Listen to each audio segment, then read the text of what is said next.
My dear postgraduate students, today I am opening a Pandora's box. The orbital pseudo-tumour as a SNP, short note in pathology for the postgraduates. This is an incidental collection from the net behind the screen. That's the actual title of it. I would suggest you people to kindly go to this beautiful reference and the hard work that the authors have done. Note the injection of the eye. There are a plethora of terms such as dactylioadenitis, ptosis, lag of thymus, exenteration. I was interested in it, removal from a cavity, as well as the tenon space, some anatomy that I should know. I would also like you people to kindly guess the description of this particular slide. The important differential diagnosis in any of the orbital lesions, the first and foremost will be the thyroid orbitopathy, incidence-wise. Second one is lymphoproliferative disorder. And the third comes the orbital pseudo-tumour way below, only a 10% of it, but extremely important. It is also called as idiopathic orbital inflammatory syndrome or the pseudo-tumour of inflammation in the orbit. The Graves' disease, all of us know. I am not going to go into the exophthalmos over here or the neuropathy. But what happens is retroorbitally, there is a collection of fat that is pushing the eyeball to the front, resulting in this exophthalmos, in which I can see the uppermost sclera of the eyes, which is not there in your and my eyes. The lymphoma is the second one. It can be retroorbital or it can be even the conjunctive. As I told you, you find that there is an effacement of architecture, sheets of uniform round cells. That does not end. Whatever marker, etc., you people do. Because there can be other round cell tumors such as the metastatic avings also, which can affect the eye. And this is the range of treatment I would like you people to kindly go through.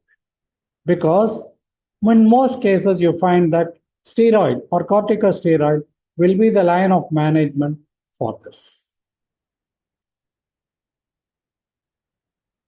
The pathogenesis in this case, as Hirschfeld in 1905 had suggested, there has been a Tolosa-Hunt syndrome. I'll be covering that, but most of it is elusive and unknown. It can be infective because of streptococci or borrelia species, or non-specific inflammation or lymphoid hyperplasia.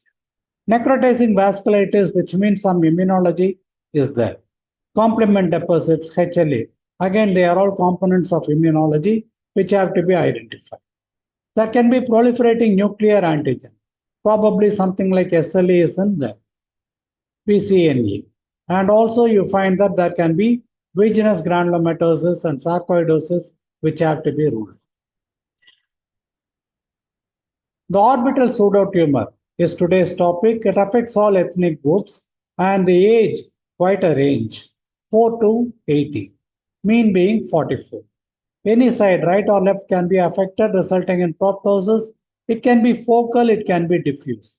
And there is also a lacrimal inflammatory pseudo-tumour.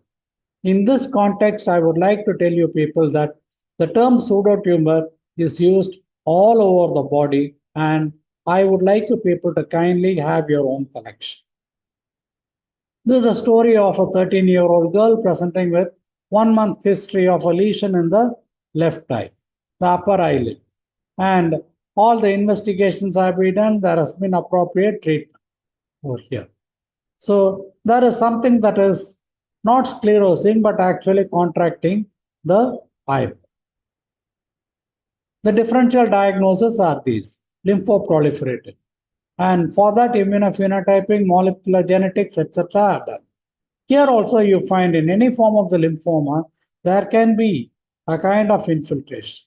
The same picture can occur in sclerosis or any form of inflammation. Thanks to American Journal of Rheumatology. leukemic infiltrate, any orbital primary malignancy, and also the pseudo-tumors which have to be ruled out, in which I can find a granulomatous or a non-granulomatous or a mixed inflammatory infiltrate. Fibrosis and sclerosing we shall come to. This is another case history of a 60-year-old woman with a history of several episodes of bilateral chemosis, restriction of the vision, and the CT scan, etc. have been done. The patient has been on steroids and radiation therapy. Look at the change over here, thanks to research. Differential etiology. This is what I had been telling you people.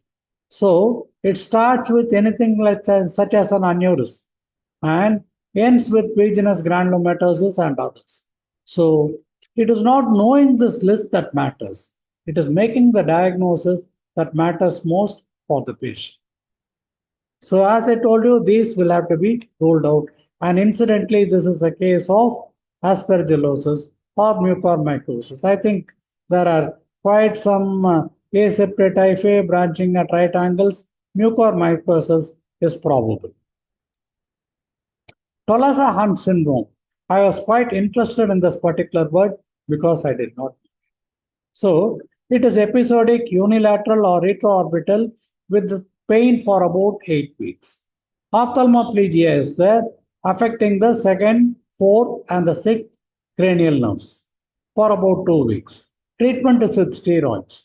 Other pathology will have to be excluded by means of neuroimaging, and non-specific granulomatous inflammatory process also will have to be ruled out. Also, you find in the cavernous sinus, supraorbital fissure or the orbital apex, there can be inflammation.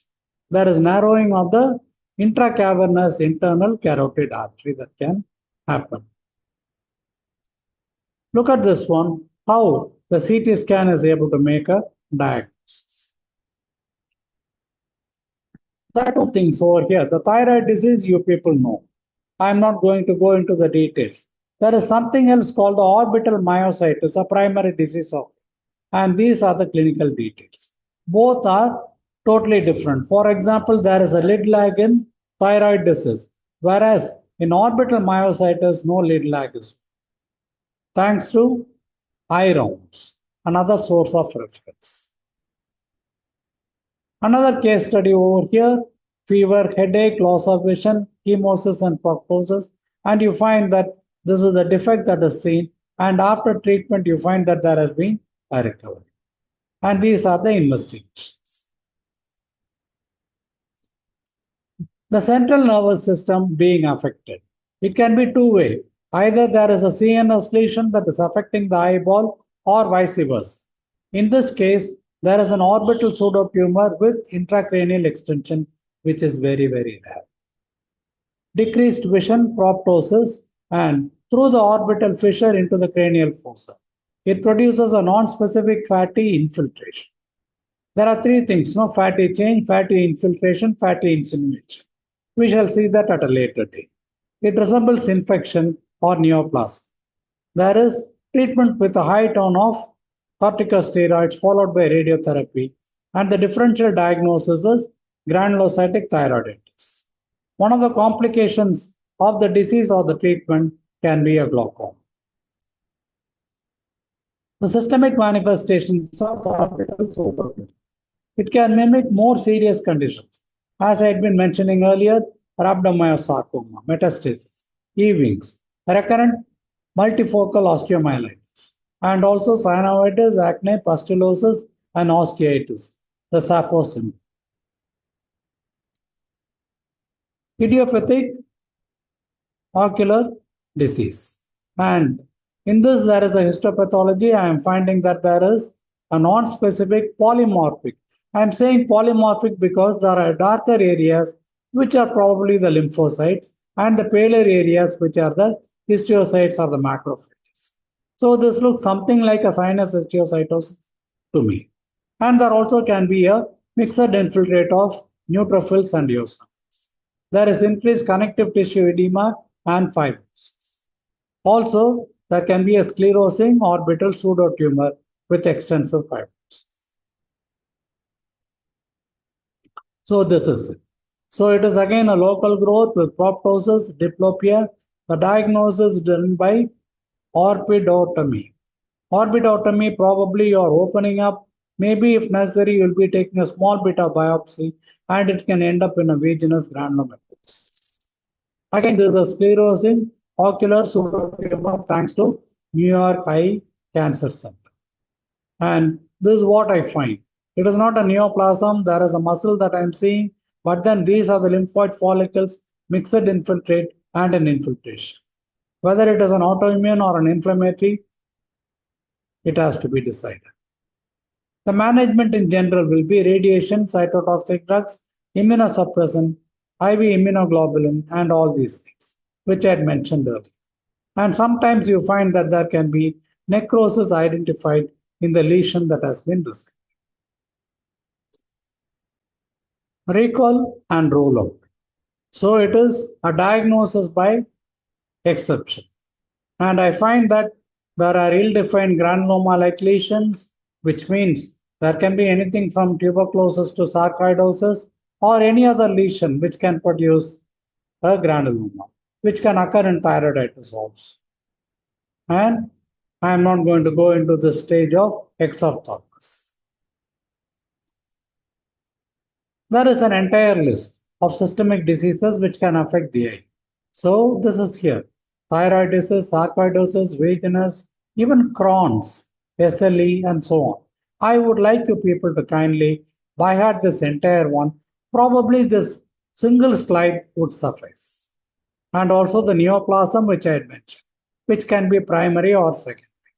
And there is also, you find that there is an infiltration of fat retroorbitally. Thank you.